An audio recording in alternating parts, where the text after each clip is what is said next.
So last week, Ukraine hit Sevastopol and they hit the Black Sea Fleet headquarters. I showed you what RT presented. RT didn't really have much about it, and it was really weird. Usually they cry terrorism, but here they're downplaying it.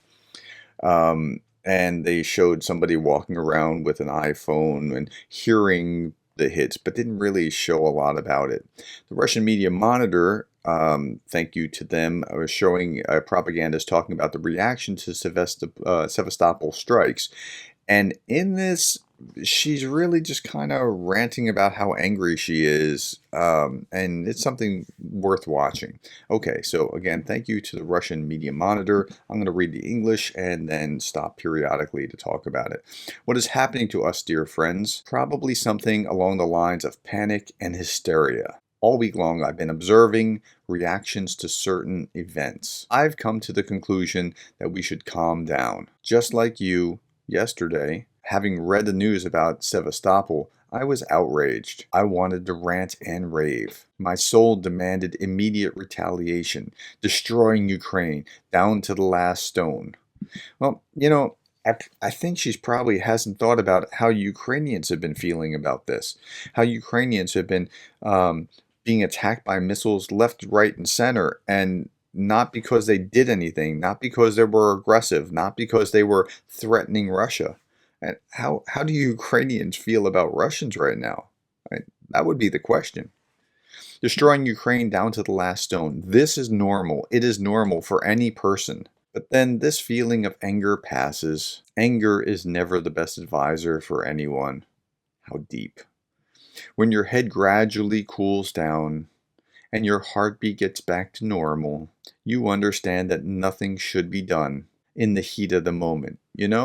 Ukraine is going to get what's coming to it either way. Okay, so I calm down because they're going to get it, right? Oblivious to the fact of what Russia is actually doing, how they are brutalizing Ukraine, how they are wantonly destroying hospitals, churches, school buildings, residential apartments, and this is what you're upset about. What Ukraine hit in the Black Sea Fleet headquarters is a legitimate military target. You are engaged on the Russian side in attacking Ukraine in all kinds of war crimes, legitimate war crimes, when you're hitting these things that you're hitting. And yet you're talking about Ukraine getting what's coming to it. Regardless of whether it is struck Sevastopol, Gorlivka, Donetsk, or whether it's again struck in the Belgorod or Kursk regions, they'll get theirs. The goals and the tasks of the special military operation will be fulfilled, regardless of anything else. Whether or not Ukraine will get the American long-range missiles. Oh, so they're already aware and worried about American long-range missiles. That's pretty telling. I think it's really interesting that they are so focused on that. Whether it will call for negotiations or keep refusing, we will not stop. Wait a minute. So if they call for negotiations, you will not stop? That's kind of a bizarre thing. Yesterday, they considered it their victory. Sevastopol, the city of Russian sailors. Through all this, they're trying to cause us strife. Right away, some ironically bring up the red lines.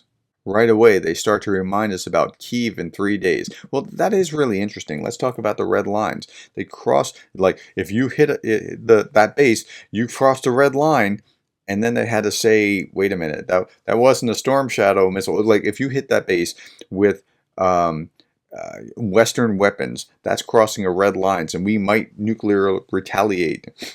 Well, then they had to lie about it, that what kind of weapon it is, because they, now you lied about this first thing, so now you have to lie about the second. Right away, they're reminding us about a Kyiv in 3 days.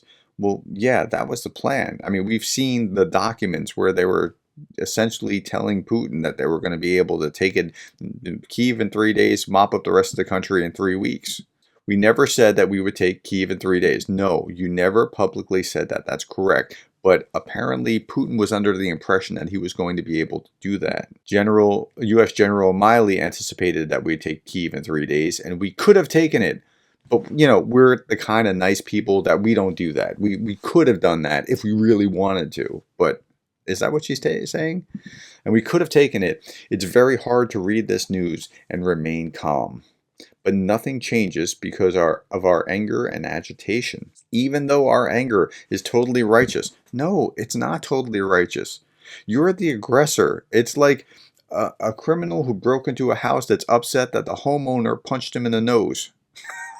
Like, hey, he shouldn't have hit me. That's what you're saying. Well, put down his jewelry and his money that you just stole out of their house, and then maybe he won't be hitting you. Yesterday, having succumbed to emotions, I posted a picture of Kyiv with a quote from Joseph Brodsky. The best view of this city is from the cockpit of a bomber. How sweet. I understand that for many, all of this started on February 24th, 2022. For me, all of this started a long, long time ago. After all these years, I am now morally prepared that only ruins may remain out of Kyiv, Odessa, and other places that used to be dear to my heart. Only ruins. It's not because I'm so bloodthirsty, although that does kind of sound bloodthirsty. As the French say, c'est la vie. Let me remind you, along with my green-eyed friend, we're calling on you to keep helping our guys.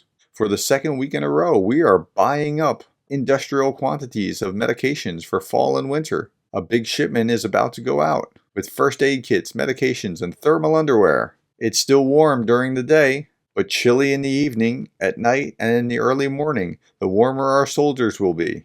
That's really strange to me that Russia is doing this fundraising now, like doing a bake sale for their soldiers that weren't they adequately supplied before? That's what they were telling us. The better chance they won't get sick. Let's help our guys together. Okay, so that's it.